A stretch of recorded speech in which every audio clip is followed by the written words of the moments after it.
नारायण हरि ओम नारायण हरि ओम शिव शिव हर हर शिव शिव हर हर नारायण हरि ओम नारायण हरि ओम परमात्मा अंतर्यामी परमात्मा अंतर्यामी परमात्मा अंतर्यामी परमात्मा अंतर्यामी नारायण हरि ओम नारायण हरि ओम शिव शिव हर हर शिव शिव हर हर नारायण हरि ओम नारायण हरि ओम नारायण हरि ओम श्रद्धावान लभ्यते कैलम শ্রদ্ধা একমাত্র ভগবানকে জানতে পারে শ্রদ্ধাবান যা কারা যার মধ্যে পূর্ণ বিশ্বাস আছে এবং সেই পূর্ণ বিশ্বাস নিয়ে সে নিষ্ঠাপূর্বক কর্ম করে সেই হচ্ছে শ্রদ্ধাবান আমরা বই পড়ে বইতে সব জ্ঞান লেখা থাকে ডাক্তারের বইয়ের বগলে নিয়ে ঘুরলে ডাক্তারের জ্ঞান হয়ে যাবে তা আমাদের তিনটে কথা বলেছি অধ্যয়ন দ্বারা জ্ঞান হয়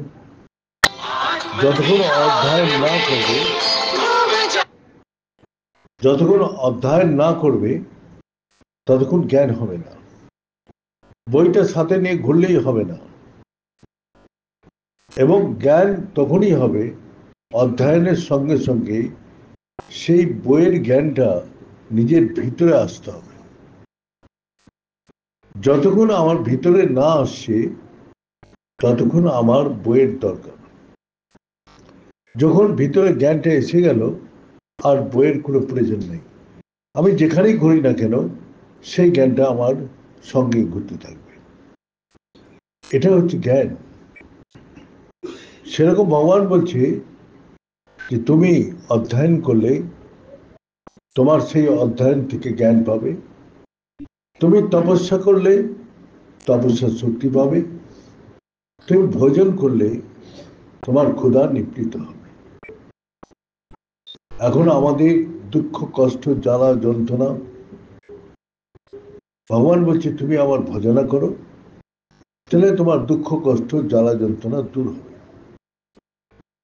কিন্তু আমি শুধু একটা বইয়ে পড়েই যাচ্ছি ভিতরে যাচ্ছে না খাওয়ার নাম যেমন পড়েই যাচ্ছি তাতে কি ক্ষুধা মিটবে আমি খাওয়ার নাম অনেক শুনিয়ে দিলাম তাতে কি আমাদের ক্ষুধা নিবৃত্তি হবে আমার ক্ষুধার কষ্ট থাকবেই থালা এনে আমি পেটের উপরে রেখে দিলাম তাহলে কি আমার ক্ষুধার কষ্ট দূর হবে মাথার উপরে রেখে দিলাম তাতেও হবে না আমাকে নান্য পন্থা না চ বিদ্যতে একটাই পন্থা আছে এই সংসারে সবাই তার মুখ দিয়ে আহার গ্রহণ করে পশু পাখি মনুষ্য সবাই যতক্ষণ মুখ দিয়ে না খাবে ততক্ষণ তার পেট ভরবে না। চোখ দিয়ে দেখলেও হবে না, কান দিয়ে শুনলেও হবে না, তার খেতে হবে। আবার শাস্ত্র লেখা যে মানে ঘ্রাণে অর্থ ভোজনম, ঘ্রাণ শুনে খাওয়ার ইচ্ছেটা আরো প্রবল হয়। কিন্তু পেট, সেখানে পেট, সেখানে পেট, সেখানে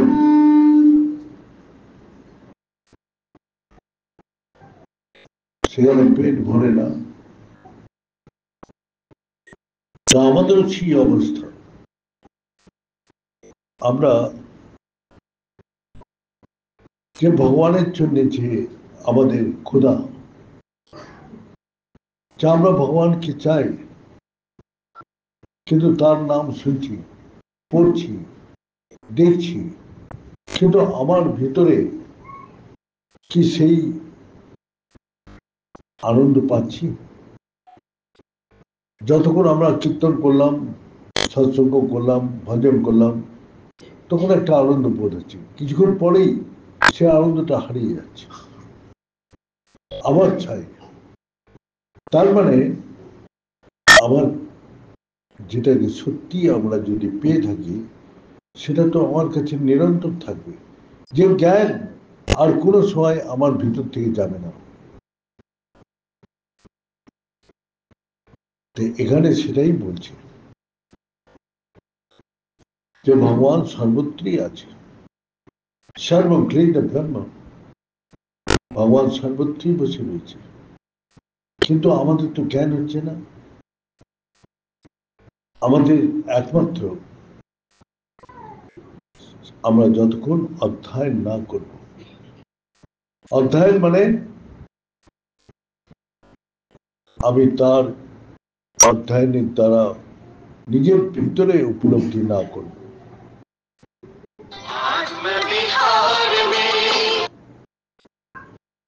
আমি আমার ভিতরে যতক্ষণ সেই ঈশ্বরকে অনুভব না করব, আমার ইষ্টদেবকে যতক্ষণ আমি আমার নিজের হৃদয়ে না অনুভব।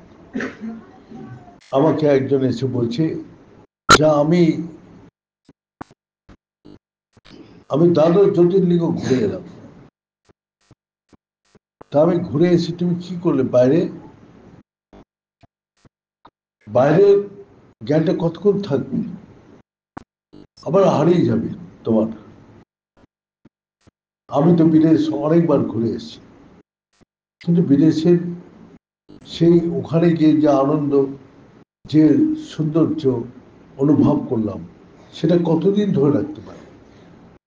তো বাহ্যিক জগতের যে কোনো জ্ঞানই হোক, যে কোনো আনন্দই হোক, মানুষ বেশিক্ষণ ধরে রাখতে পারবে না, যতক্ষণ সে নিজের ভিতরের আনন্দময় সত্তাকে না জাগাতে পারবে। সে যতক্ষণ সেই ঈশ্বরকে নিজের হৃদয়ে অনুভব না করবে, ততক্ষণ কিছুতেই সেটা চিরস্থায়ী হবে না। এই সংসারের সমস্ত কিছুই ক্ষণস্থায়ী। যতই আনন্দ থেকে ছুটো না কেন, যতই সেই সুখের পিছনে ছুটো না কেন, কোনোটাই স্থায়ী না, সব অস্থায়ী।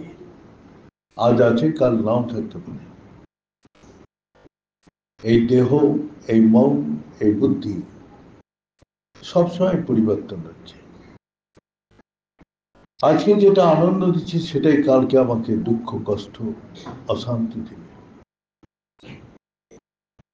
যেটাকে আমরা আনন্দ মনে করছি সেটা কি সত্যি আনন্দ? তাহলে চিরকালের জন্য আনন্দ পেতে, তা আমাদের দেহের মধ্যে সেটাই বলছে যে আনন্দময় তিনি বিরাজ করছেন, তিনি সত্য, তিনি চৈতন্য, তিনি আনন্দ, তিনি সচিদানন্দ বিগ্রহ স্বরূপ। তিনি সত্য, সত্যই হচ্ছে ধর্ম, আর সত্যই হচ্ছে আমাদের সেই চৈতন্য শক্তি। যেখানে সত্য আছে সেখানে চৈতন্য শক্তি আছে। যে চৈতন্য শক্তির দ্বারা আমি সত্যকে উপলব্ধি করছি, যে চৈতন্য শক্তির দ্বারা আমি আনন্দকে বোধ করছি, তাহলে মনেও আনন্দ নেই, আমাদের শরীরেও আনন্দ নেই, আমার বুদ্ধির দ্বারাও আনন্দ লাভ করতে পারবে। তাহলে আমাকে সেই আনন্দ স্থায়ীভাবে পেতে গেলে আমাকে সেই চৈতন্য শক্তি, সেই পরম ব্রহ্মকে,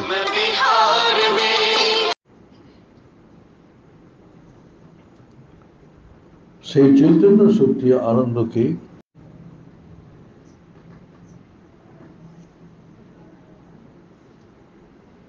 আমাদের প্রত্যেককে, তাই জন্যে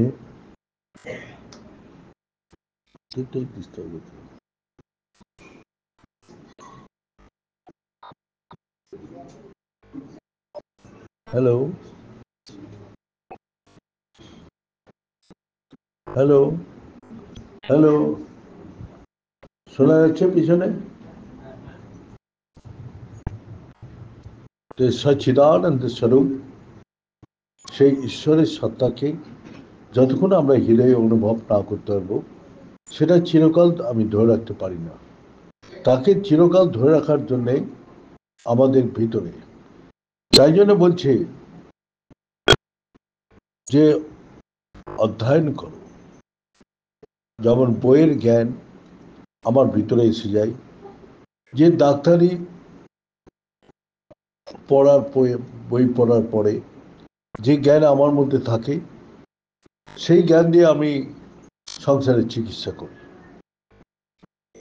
যে ইঞ্জিনিয়ারিং পড়ে, যে পড়ার জ্ঞানটা যখন তার ভিতরে আসে, সেই জ্ঞান দিয়ে সে ইঞ্জিনিয়ারিং করে। প্রত্যেকটা জ্ঞানের মধ্যেই অধ্যয়ন করে তাকে জ্ঞান অর্জন করতে হয়। আমি যে বই নিয়ে ঘুরি, অধ্যয়ন না করি, তাহলে কি সেই জ্ঞান আমার মধ্যে আসবে? বাইরের জ্ঞানটা যতক্ষণ আমার ভিতরে না যাবে, ততক্ষণ আমার জ্ঞান আমি সবসময় পাবো না, সব অবস্থায় পাবো না। তার জন্য আমাদের বলছে অধ্যয়ন করো, তপস্যা। সব চিন্তা ছেড়ে একটা কি চিন্তা করাই হচ্ছে তপস্যা। তপস্যার মধ্যে কি আছে? অনন্ত শক্তি। তো তার জন্য আমাদের চাই সেই অনন্ত শক্তিকে। শক্তি তো ভগবানের সব জায়গায় আছে, যেখানেই যাবে সেখানেই দেখবে সচ্চিদানন্দ স্বরূপ প্রত্যেকটা মানুষের মধ্যে আছে। কিন্তু আমরা প্রত্যেকটা মানুষকে কি সেই ঈশ্বরের স্বরূপকে বোধ করতে পারি? কিন্তু যাদের মধ্যে জ্ঞান এসছে তারা কিন্তু বোধ করে। চৈতন্য মহাপ্রভু যখন জ্ঞান হলো, তখন তিনি বলছেন, যেথা যেথা পরে দৃষ্টি সেটাই দেখি ইষ্টমূর্তি। তিনি যেখানেই তার দৃষ্টি পড়ছে সেখানেই তার ইষ্টমূর্তিকে দেখতে পাচ্ছে। সেই গাছকে ধরে বলছে হে কৃষ্ণ, সেই চন্ডালকে ধরে বলছে হে কৃষ্ণ, সে কুকুরকে ধরেও বলছে হে কৃষ্ণ, সে গরুকে ধরেও হে কৃষ্ণ, সে রাস্তাতে গড়াগড়ি দিচ্ছে হে কৃষ্ণ বলে। কিন্তু আমরা তার নকল করছি। কিন্তু ঈশ্বর কি কি আমার হৃদয়ে অনুভব করতে পারছি? হৃদয়ে যখনই অনুভব হবে, তখন সর্বত্রই সে দেখতে পাবে সর্বম ক্লীদ ব্রহ্ম। তখন সব জায়গায় ঈশ্বরকে অনুভব করবে। এই তপস্যা শক্তির দ্বারা সে নিজের ভিতরে সেই শক্তিকে জাগিয়ে তোলে, যে সারা বিশ্বের মধ্যেই সব জায়গায়। প্রহ্লাদকে বলল, প্রহ্লাদ তোর হরি কোথায়? বলে সব জায়গায়। দেখি তোকে কিভাবে বাঁচাই। পাহাড় থেকে ফেলে দিল, বেঁচে গেল। হাতি উন্মাদ হাতির পায়ের তলে ফেলে দিল, সেখানেও বেঁচে গেল। সেই গরম তেলের মধ্যে ছেদ্র, সেখানেও বেঁচে গেল। তার বোন হোলিকা, সে অগ্নির তপস্যা করে সে বরদান পেয়েছিল, অগ্নি তাকে কোনোদিন জ্বালাতে পারবে না। তাকে নিয়ে কোলে বসে গেল প্রহ্লাদকে। সেই তার বোন জ্বলে ছাই হয়ে গেল, কিন্তু প্রহ্লাদের কিছুই হলো না। সে সব জায়গায় ভগবানকে দেখতে পাচ্ছে। আমাদের মতো এরকম না যে মন্দিরেই দেখছি, সে এখানে ওখানে ফটো দেখে মনে করছি, তা নয়। সে সর্বদাই হৃদয়ে অনুভব করছে। তপস্যার দ্বারা সে নিজের ইষ্টদেবকে নিরন্তর সেই হৃদয়ে অনুভব করছে। তার সেই শক্তির দ্বারা যত ঐশ্বরিক শক্তি আছে সব পরাস্ত হয়ে গেল। সেরকম সত্যকে বিনাশ করা যায় না, আর মিথ্যার কোনো অস্তিত্ব নেই, তাই জন্য ও নিজেই বিনাশ হয়ে যায়। তার জন্য আমাদের সত্যকে জানার জন্যে কি বললো, তপস্যা কিংন সাধ্যতি। তপস্যা এমন একটা শক্তি, অসম্ভবকেও সম্ভব করতে পারে। কিন্তু আমরা এটা কথা, শাস্ত্রের কথা বলছি, বা আমরা শাস্ত্রের কথা শুনি, বা মহাপুরুষদের মুখ থেকে শুনছি, কিন্তু আমরা প্র্যাকটিক্যালি সেটা কি আমরা হৃদয়ে অনুভব করছি? সেই শক্তিটা কি আমার ভিতরে আছে?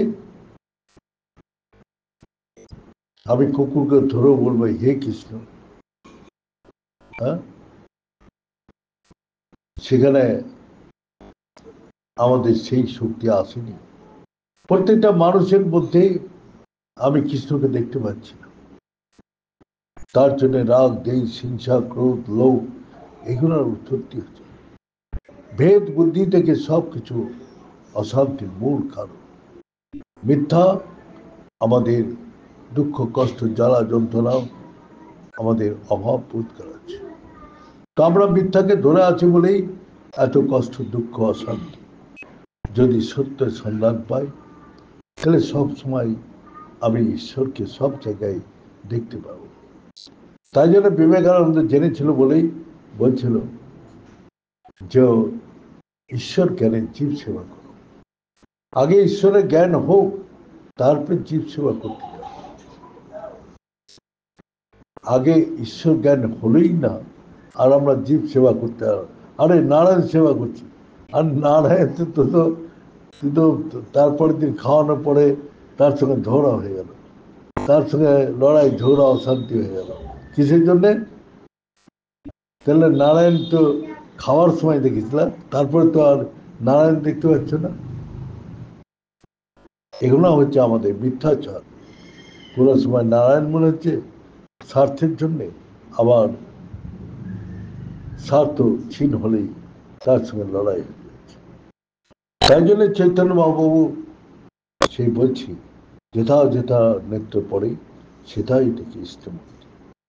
তার মানে তার যতক্ষণ জ্ঞান না হচ্ছে, তপস্যা শক্তির দ্বারা সে সর্বভূতে ঈশ্বরকে দর্শন না করতে পারছে, ততক্ষণ সেই শক্তি তার মধ্যে চাপবে না। তাহলে তপস্যার দ্বারা কি বলছি, যে তোমার একাগ্র পরন্তপ, এক ভাবে তার স্মরণ করো, তার চিন্তন করো, তাকে, তার মন্ত্রকে স্মরণ করো। তাহলে সেই যদি আমার হৃদয়ে অনুভব করতে পারি, তাহলে আমি তাকে সব জায়গায় দেখতে পাবো, এবার সেইভাবে কর্ম করব। তাহলে আমাদের হয়ে গেল অধ্যয়নের দ্বারা জ্ঞান অর্জন, তপস্যার দ্বারা শক্তি অর্জন, আর আমাদের ভোজনের দ্বারা আমাদের ক্ষুধার নিবৃত্তি। আমাদের ক্ষুধা কোথায় লেগে আছে? আমাদের ভোজন করলেই আমাদের পেট ভরে যায়। আর ভজন করলে কি হয়? আমাদের মনের ইচ্ছা সমাপ্ত হয়ে যায়। আমরা মন যেমন এটা চাই, ওটা চাই, সেটা চাই, সকাল থেকে চাই চাই করেই যাচ্ছি। যেমন খেতে বসলে আমরা এটা চাই, ওটা চাই, সেটা চাই, পেট ভরে গেলে বলছে না আর চাই না, যতই সে প্রিয় জিনিস হোক না কেন। সবাই আমরা বলি না আর আমার দরকার নেই, আমার আর চাই না, আমাকে দিবেন না, নষ্ট হবে। পেট ভরার পরে কেউ চাক, তাকে জোর করে খাও, সে খেতেই পারবে না। তার উল্টা ক্ষতি হয়ে যাবে, পেট খারাপ হয়ে যাবে, না তো বমি হয়ে যাবে, না তো অ্যাসিড গ্যাস উঠবে।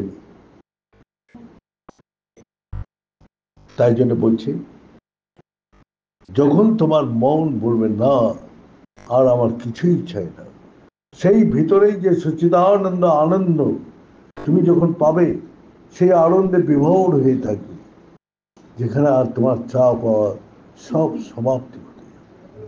তো সেই ভক্তের হৃদয়ে যার চা পাওয়া শেষ হয়ে গেছে, ঈশ্বর তার হৃদয়ে অনন্ত আনন্দে সেই প্রকাশ জ্বালিয়ে রেখেছে।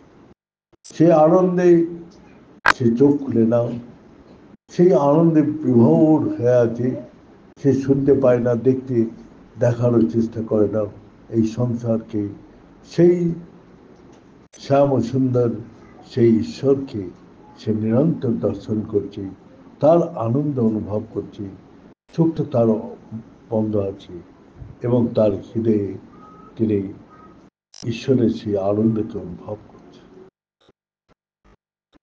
তো যারা অনুভব করেছি তারা বলছে কি, ডুব দেব মনে কালী বলে হৃদয় রত্না করে আঘাত। সেই আমাদের মধ্যে জ্ঞান, সেই শক্তি, আনন্দ রত্ন আমার হৃদয়ে বসে আছে, কিন্তু আমরা ডুব দেবো হৃদয়ে, বাইরে গেলে হবে না, বাইরে গেলে কিছুই পাবে না। তা আমরা তো বাইরের জগতে ছুটে বেড়াচ্ছি, কেউ কি তার মনের ইচ্ছাকে সমাপ্ত করতে পেরেছে? আর চায় না, আর চায় না কেউ করতে পারে? তাহলে আমাদের এই তিনটা জিনিসই হচ্ছে আমাদের সর্বশ্রেষ্ঠ, আমাদের আর কিছুই করতে হবে না। তুমি অধ্যয়ন করো, যে জ্ঞান বাতি তোমার হৃদয়ে প্রজ্বলিত হবে, যে জ্ঞানে সর্ব জায়গায় তুমি ঈশ্বরকে দর্শন করতে পারো। তপস্যা সেই শক্তি জাগে, যে তপস্যার শক্তি তুমি সব জায়গায় সবার মধ্যে তাকেই দেখতে পাবে। আর সেই আনন্দ, যে আনন্দ পেলে আর কোনোদিনই যায় না, সেই আনন্দের কাছেই এই সংসারের সমস্ত আনন্দ মানে ফিকা হয়ে গেছে। তাই জন্য আমাদের সেই ব্রহ্মানন্দের মধ্যে আমরা দিব্য সব ইচ্ছাকে সমাপ্ত করে দিচ্ছি, এবং সেইখানেই যখন ইচ্ছা সমাপ্ত হয়ে যায়, কোনো ইচ্ছা নেই, তখন কোনো বন্ধন নেই, কোনো কষ্ট নেই, দুঃখ নেই, সেখানে অপার শান্তি। এই বন্ধন থেকে যারা মুক্ত হতে পেরেছে, তারাই জীবিত অবস্থায় মুক্ত পুরুষ। সেই মুক্ত পুরুষরা দিব্য আনন্দে তারা ভগবানের সঙ্গে নিত্য নিরাপ হচ্ছে। তা আমরা যদি এই অর্থ জেনে আমরা সেই অধ্যয়ন করি, আমরা সেই তপস্যা করি, এবং সেই ভজনা করি, ভজনে যেমন ক্ষুধা নিবৃত্তি হয়, ভজনে আমাদের মনের ক্ষুধা নিবৃত্তি হয়। এই বলে আজকে এখানেই শেষ করছি।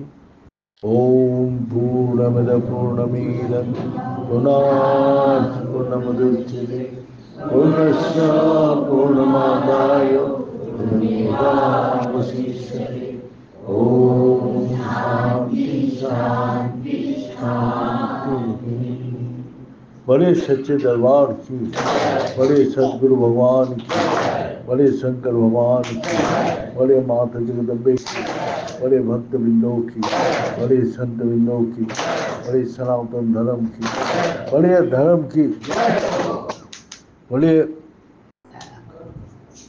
बड़े धर्म की, बड़े अधर्म की, प्राणियों में विश्व का हर हर